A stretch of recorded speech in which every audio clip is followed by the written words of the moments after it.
Welcome, foolish mortals, to today's video. Today we are visiting the Kansas Cosmosphere. The Cosmosphere is a sister museum for space and air with NASA and the Smithsonian. So they have lots of great stuff. In fact, you can kind of see in the window there, they have an SR-71. We'll see that in a minute, but let's go inside. This could be a long one. So as soon as you come through the door, you're met by this incredible object. This is an SR-71, a real one, that they brought to the museum, I think about 15 years ago when they started getting rid of them. They have, of course, removed the engines and some of the inner bits to make it light enough to hang. But that was quite a little thing getting it in here. This is a mock-up of the Space Shuttle Endeavour. They were really hoping to get one of the final space shuttles, but unfortunately not. So this place is incredible. It's got a little, ride you can do. It is one of the they were one of the people who helped get the Liberty Bell up out of the ocean and restore it. So this is a capsule. Let's see if it's got a little sign on it that says what it is. I don't think this is a Liberty Bell. It might be. But I love museums, and space museums are even cooler. You can become a member for a relatively cheap price. I think it's like $25 a year, and it'll help them get stuff done. And they've got a whole bunch of stuff they're adding here and there, but it's a really cool place, and we'll wander around for a little while once we get our tickets purchased and get in. This place is awesome. If you're ever in Hutch, you really need to stop by and see it. It's a couple hour long thing, and let's go get our tickets. Okay, so we're heading off into the museum now. This is the T-38. It's a test vehicle for NASA, and John Glenn and a whole bunch of other people would have been riding that. This is some of the innards of the SR-71 that's in the lobby. They, of course, got the pilot's chair, one of the tires, one of the flight suits.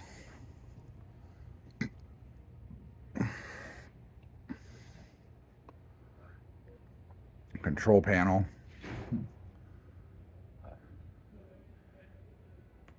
It was created by Lockheed at the Skunk Works team out in California, I believe. Here's the main lobby. Look at some of the stuff they've got in here. Got a gift shop, of course, which I'm going to have to go to. Put that at the end of the video so you can see all the cool stuff. They do have what's called I think it's called Omnisphere. And right now they're playing Wings Over Water, Serengeti, and a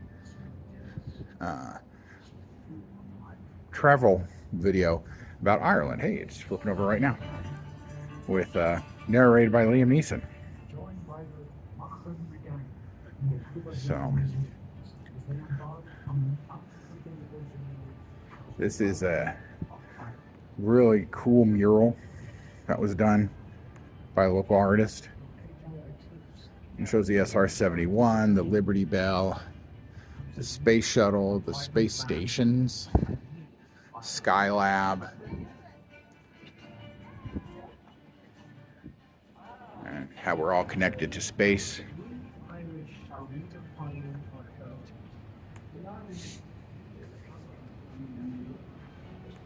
This is the main entrance.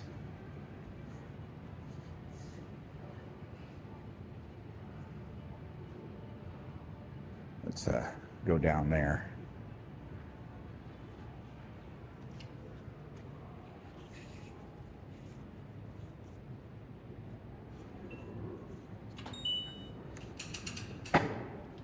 All right. So, I'm sorry if I mispronounce things. A lot of this, they've got a lot of stuff from Russia as well. So, I might mispronounce a few names or items. So, first, here in the lobby, this is the Bell X1. This is the plane Chuck Yeager and Sam Shepard, who played him in a movie. This is Chuck Yeager flew this and broke this sound barrier. This is his flight suit.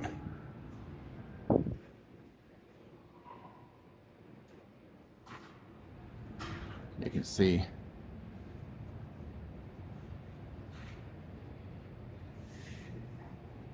this is the engines that came out of it.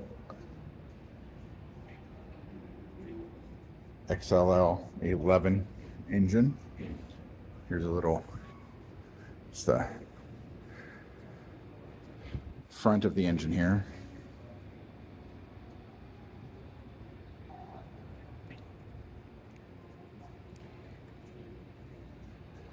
This is a rocket sled. We've probably seen these in movies and stuff, zipping across the desert. And you can see here's some pictures of the G-forces that they would pull. This is the Sonic Wind 2. Went up to 1,000 miles an hour on the ground.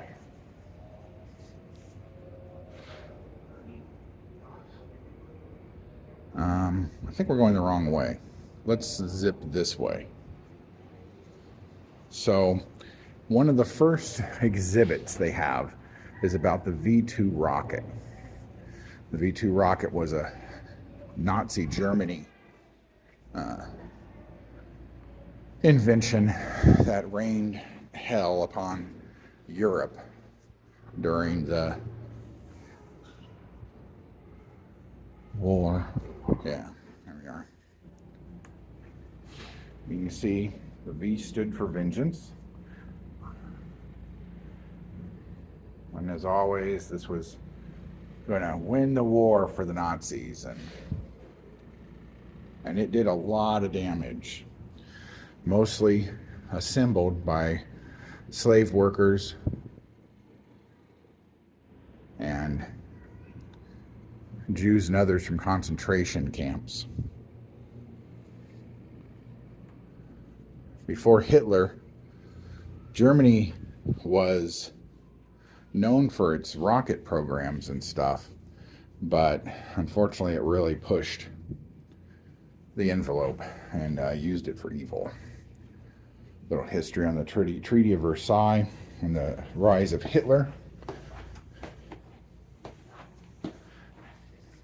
There's a little video showing the rocket tests.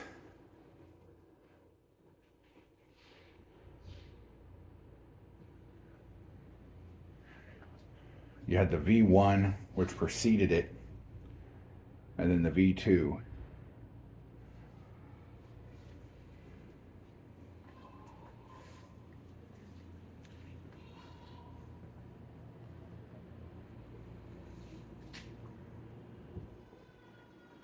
This is a V2 that they captured after the war and was at the Smithsonian for a long time.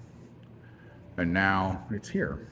And of course, the designers of the V2, von Braun and them, came into America to work on our rocket program.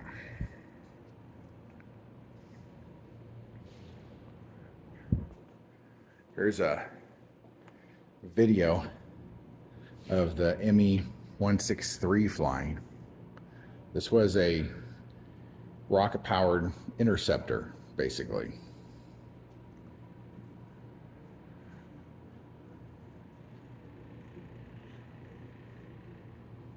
This is a rocket engine that basically was flown by somebody. And you can see them. It was kind of like a kamikaze mission in its own way. This is a V1. The V1 bombers did a ton of damage, especially to London and the surrounding areas. And again, they were mostly produced in factories that used slave labor from concentration camps.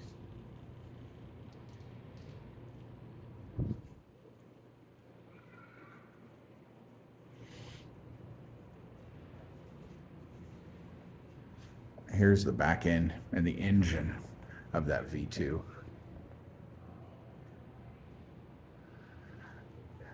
And here's a little bit of information on Wernher von Braun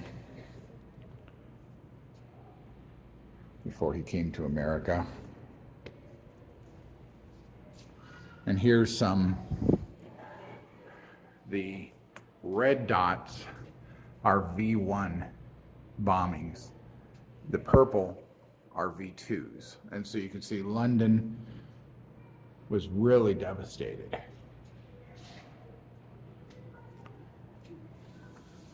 After VE Day, we captured a lot of these scientists and brought them over to the United States to work for us on the NASA program. And they jump-started our program. It's called Operation Paperclip.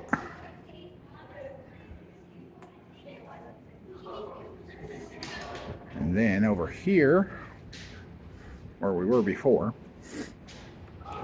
this is some Soviet era stuff.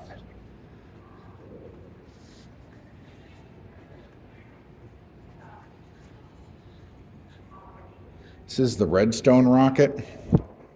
This is something the US developed. And of course, one of the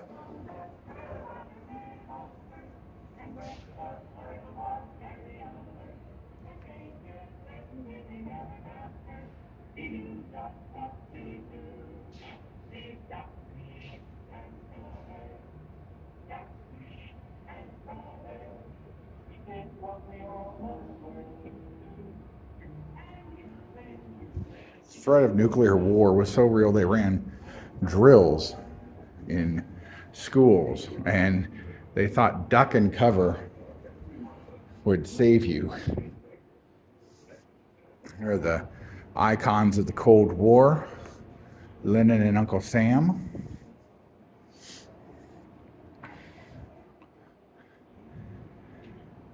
This is a model of Sputnik 2, which was carrying a dog named Leica, I remember right, and sadly never came to Earth, back to Earth. It was the first living thing to go around in orbit. This is Sputnik 1. This is a model of the first satellite around the Earth, launched by the Soviets. Some nose cones as they were testing things on the Jupiter C launch vehicles. This is 1958. This is Explorer 1. This is a model of our first real step into the space race, our first satellite launch. I'll go over here.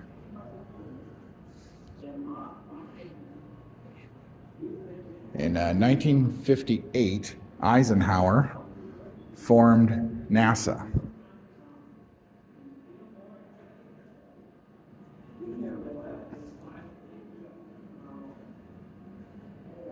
Here we have a little model of the first Russia's Luna 1 module. This is Pioneer 4, which was our attempt to get to the moon.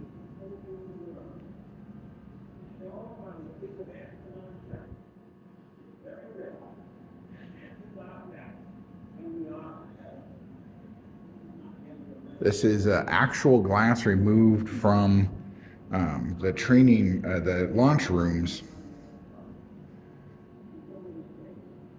at Cape Canaveral, that after being exposed to so many launches exploded. This is the Mercury 1 spacecraft.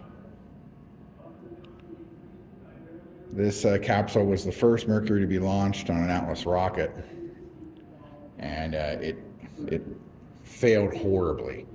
Thankfully, it was unmanned and was a test vehicle. But you can see the devastation it wrought. This is cosmonaut Yuri Gagarin. I can never pronounce his name right. He is the first man in space, 1961, April 12th. And then a month later, we shot up Alan Shepard on May 5th. He was up for 15 minutes, but enough to be the first American in space. And then you have Kennedy's address to the nation. Explorations which are particularly important for one purpose which this nation will never overlook: the survival of the man who first makes this daring flight. But in a very real sense, the space race was on after this address on May 25th, 1961 by President Kennedy. There are some in NASA who thought we pushed way too fast for that, and the race to the moon, which didn't need to be done, actually pushed the space program back. This is the Liberty Bell 7. This is the second human flight. It lasted only about 15 minutes, but when it crashed in the ocean, the capsule sank, and it was at the ocean floor for almost 40 years, until the Cosmosphere here helped fund a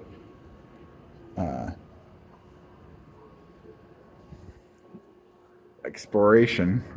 Hard time finding that word. This is a Cold War, more of the Cold War. This is crossing over into the German sector. This is a piece of the Berlin Wall.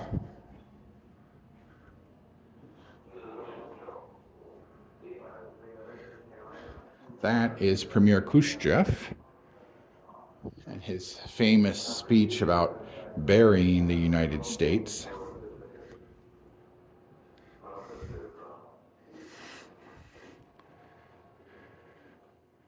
It's President Kennedy in a rocking chair.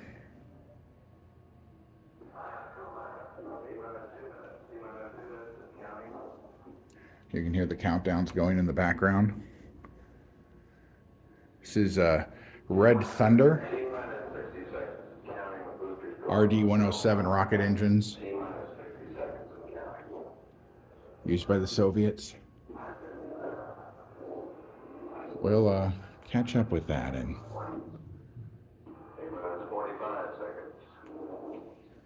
the launch.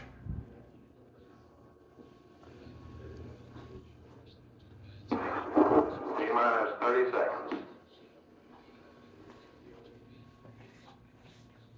This is the Redstone A7 rocket, out where you can kind of see it a little better. 20 seconds.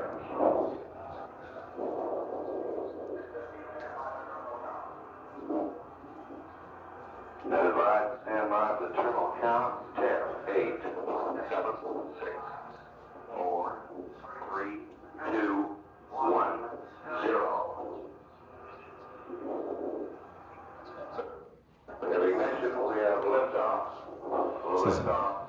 Atlas booster engine. 8,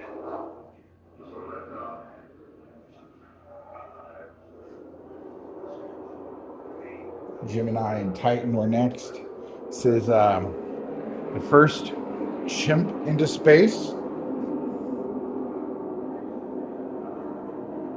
This is the capsule that they sent him up in. Little outfit.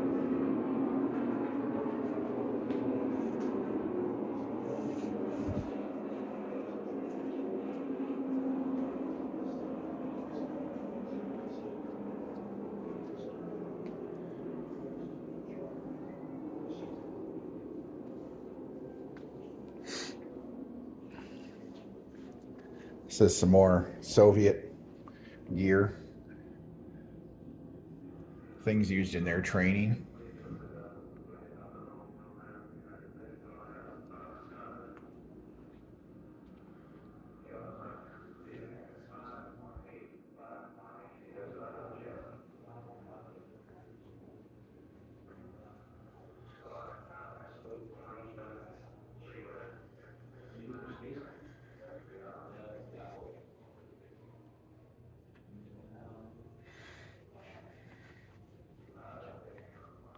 This is a Mercury spacesuit.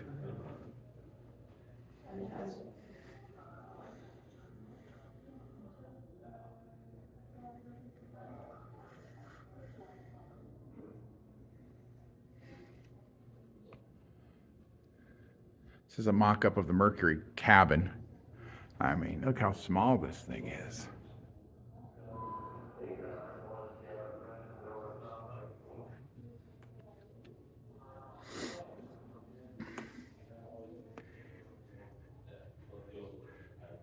This is more information about the Liberty Bell, which we'll get to here momentarily.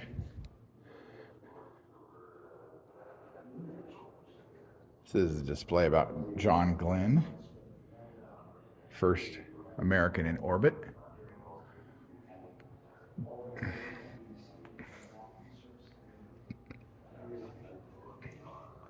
This is a newspaper that next day.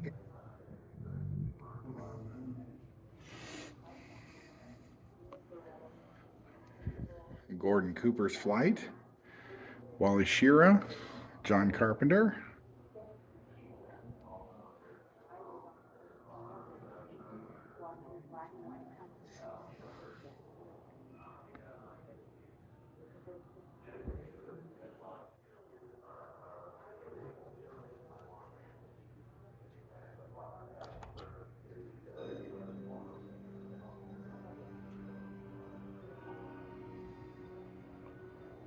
This is NASA's Mercury astronauts had been training for 2 years to more Soviet stuff. This is the SK-1 spacesuit, which most of their astronauts would use. This is a Vostok capsule. They used a round ball, which was weird. Scheduled to fly in March of 1961. A lot was riding on the January test launch of HAM, the astro. This is the Voskhod. This is a larger version of that, but it allowed you to send 3 men into space instead of just 1. Von Braun was unhappy with the unexpectedly long burn of HAM's rocket, while doctors expressed concern. See the other side of the Vostok here. The causes were found incorrect, but both groups wanted one more test of the unmanned system. And see, you would slide. The astronaut would slide in, cosmonaut would slide in from the top there. Soviet Premier Khrushchev loved surprises, and in early April of 1961, he and his rocket engineers ran their biggest one yet. As the West slowed, 27 would go to top stage.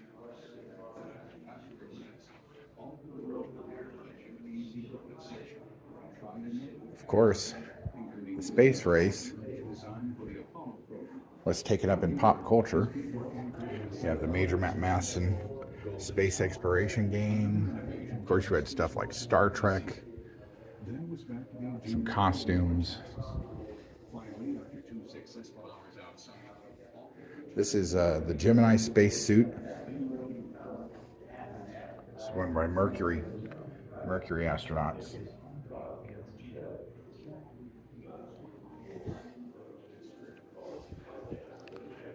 This is the Gemini 10 capsule.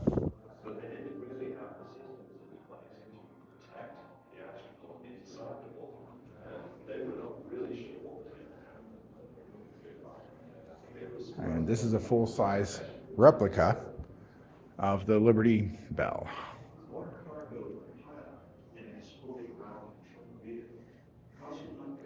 And this is a display about rising of the Liberty Bell. You can see it at the bottom of the ocean down there. And then once they got it out, they had to completely clean it inside and out.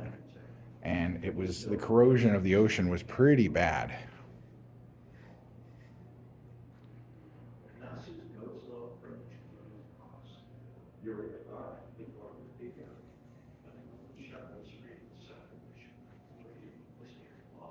This is a suit used by Gene Cernan in our spacewalks. It's an astronaut maneuvering unit, as they were called back then.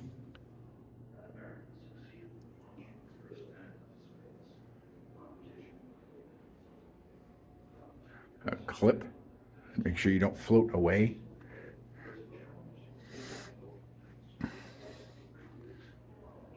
It's a fuel cell from the Gemini spacecrafts. And this is a Gemini prototype spacesuit and helmet.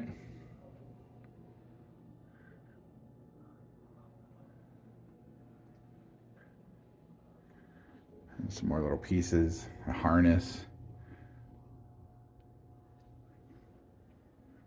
thrusters.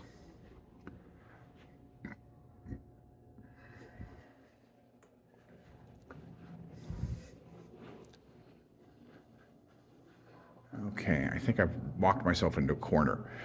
We'll catch up when we get to the next section. Okay, we've gotten to the next section, which is about the moon landing. This was presented by the Boeing company back when this was first made.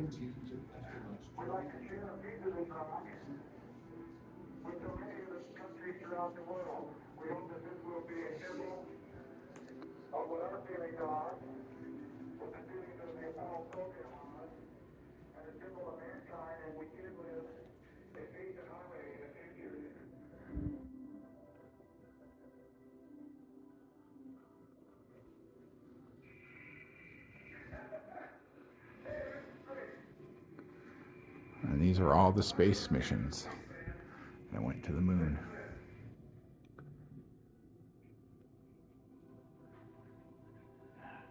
Only 12 people have been on the moon and stepped on it. And these are them. Between 1969 and December of 1972. And we've never been back.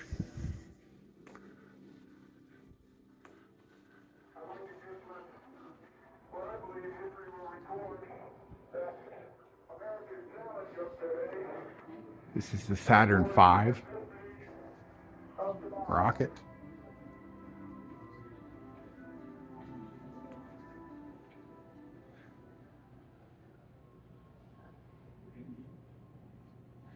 This is a lunar lander, lunar module. And also a moon buggy.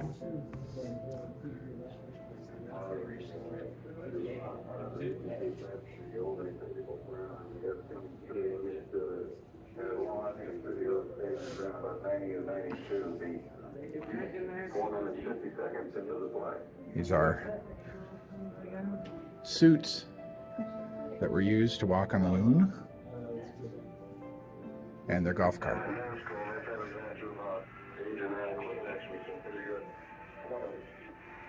This is Buzz Aldrin's helmet, some gloves,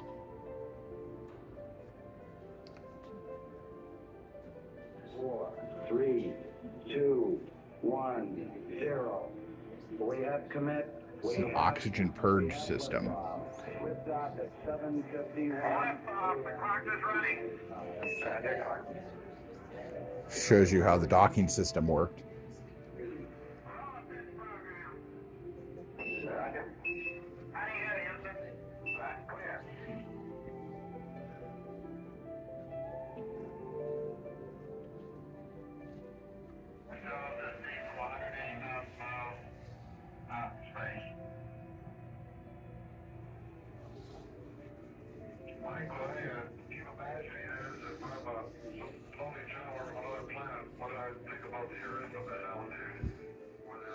So look inside the lunar module.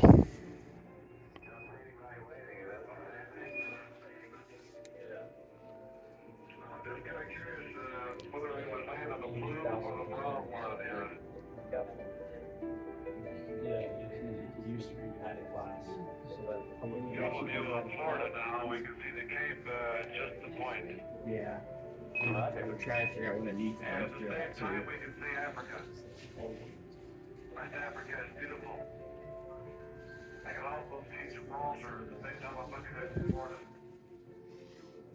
Good picture. What window are you looking at? The center window. I can see the entire earth now in the center window. I can see Florida, Cuba, Central America, the whole north and half Central America, like all the way down.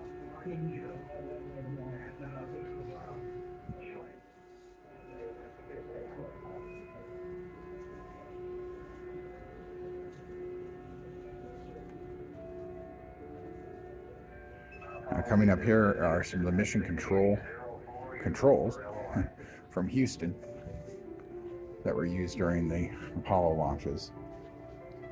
And from the crew of Apollo 8, we close with good night, good luck, a Merry Christmas, and God bless all of you on this good earth.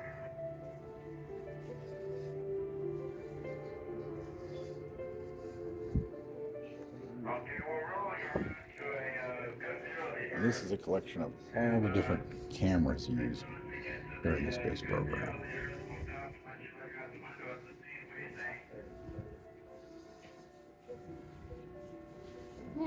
That's just fun.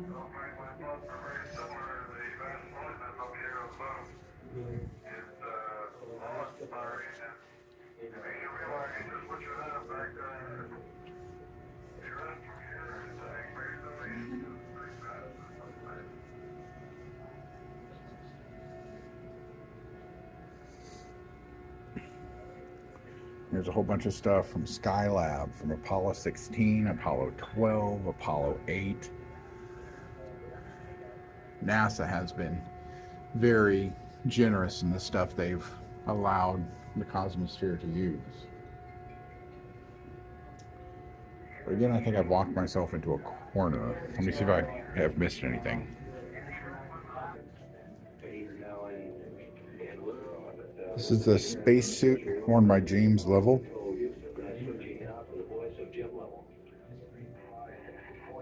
Which of course is Apollo 13.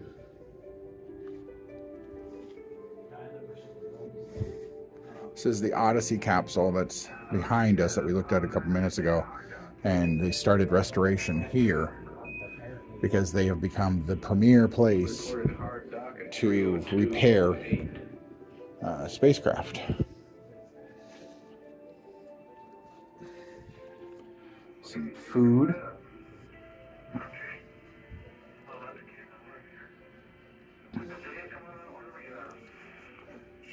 And one of the most famous lines, he's talking about how to use the bathroom, and there ain't no graceful way.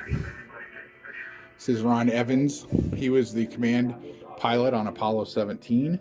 4, 3, 2, all engines running. Launch commit. It's another suit. Liftoff. Yeah, we'll go over this way. Roger, Houston, Apollo 10, you can tell the world. You can tell here's the lunar module again that was used in 1972. and then we'll get a good look at the module here that drove around on lunar roving vehicles.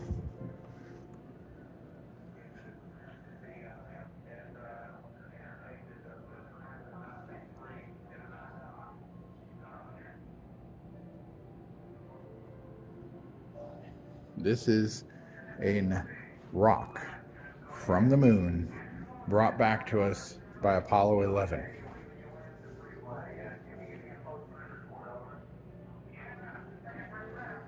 It's 3.8 billion years old. Probably one of the most expensive things in this place, even more than that SR-71 upstairs, because there are so few rocks from the moon left on Earth.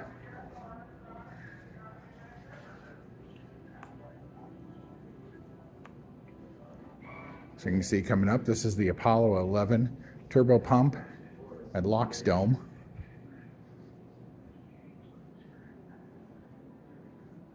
This is another thing that they've been finding and trying to repair and restore. Because NASA has all this stuff, but they don't exactly have enough stuff they don't have enough space to put everything. So of course you've got the Cape Canaveral Museum and the Houston Museum, the Smithsonian itself, and then satellite museums, and this is one of them. This is the Apollo Soyuz project. It was a joint project between NASA and the Soviet Union to exchange information and astronauts, and it worked really well. And it pioneered the way for the space station that we have today.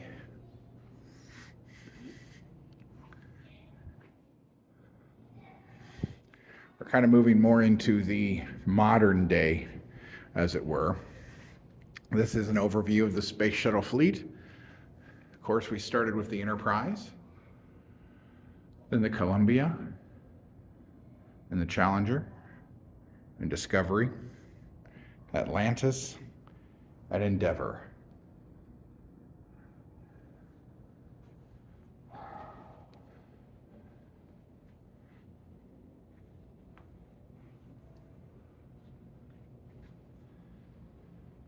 This is an SR-71 flight suit.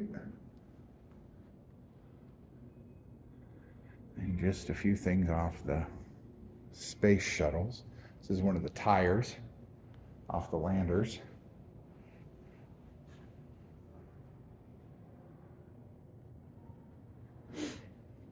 This is a whole bunch of stuff, including a toilet. So if you ever wanted to know, now you do. They had special made food. So this is a special container for Coke and for Pepsi.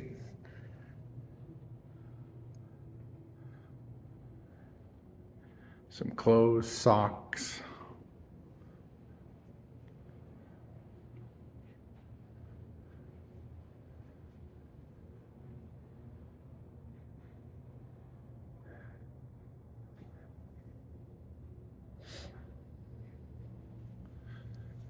This is the Mir. The Mir was the equivalent of NASA.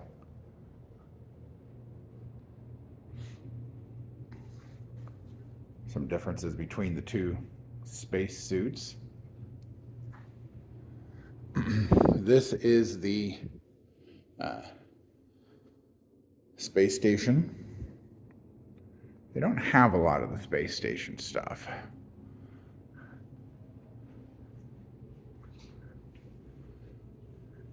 And then this back in the very back corner covers a private space flight.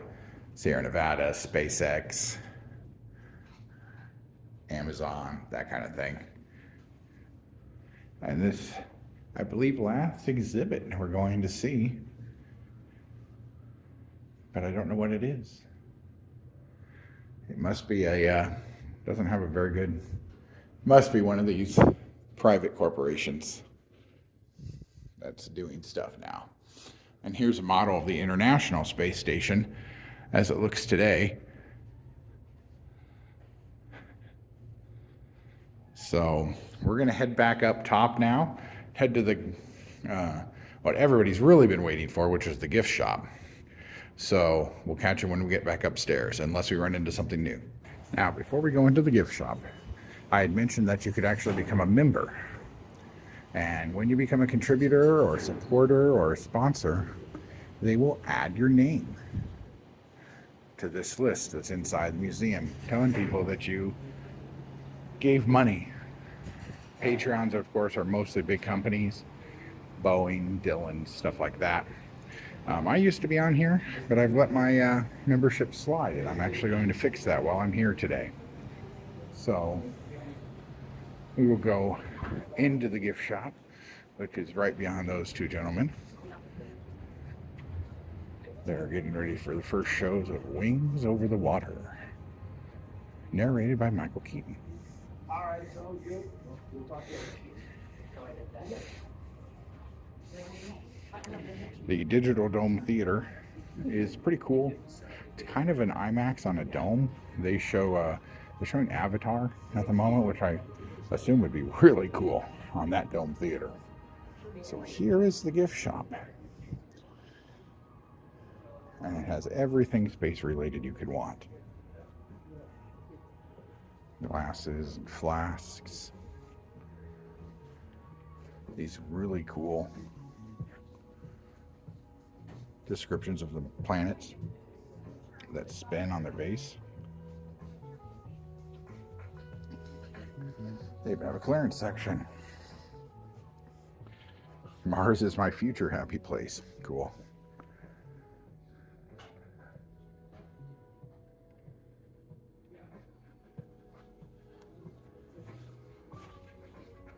They've got little plushies of each of the planets. Now, those are cool.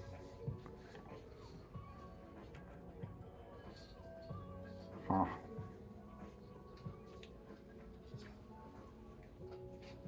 Lots of neat little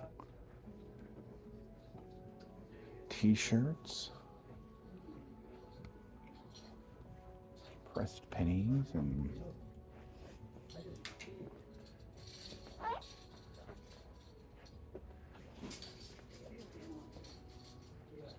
postcards, games, puzzles, science-y cool stuff.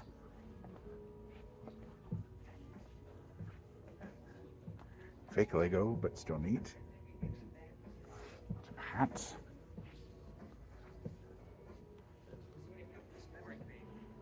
These are cool.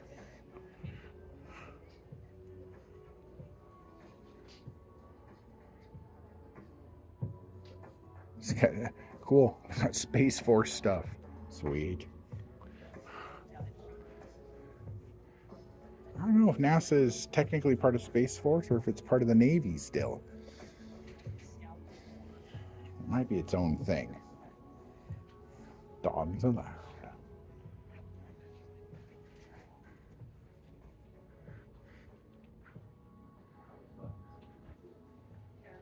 They'll, of course, sell telescopes, bags. I might have to pick up a couple things while I'm here for people.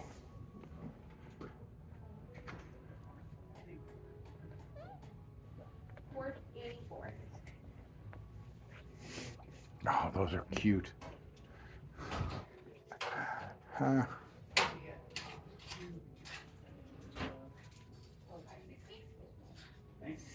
Mugs, keychains. Oh, patches from each of the missions.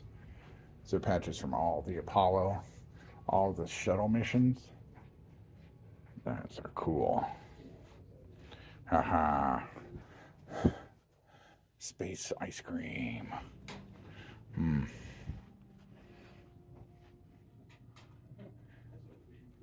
Cool.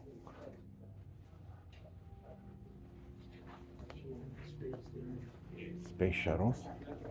This is a model of the Enterprise. SR-71s.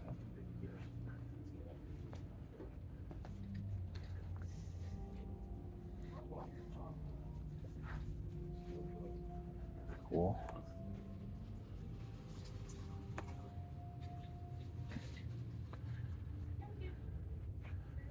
Oh, cool. We used to build and shoot off rockets when I was a kid. Yay, water rockets.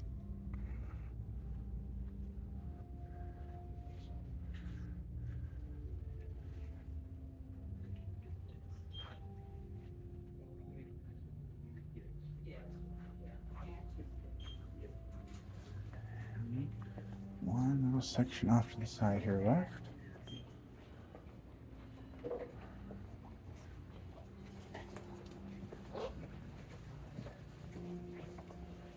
Pens and such.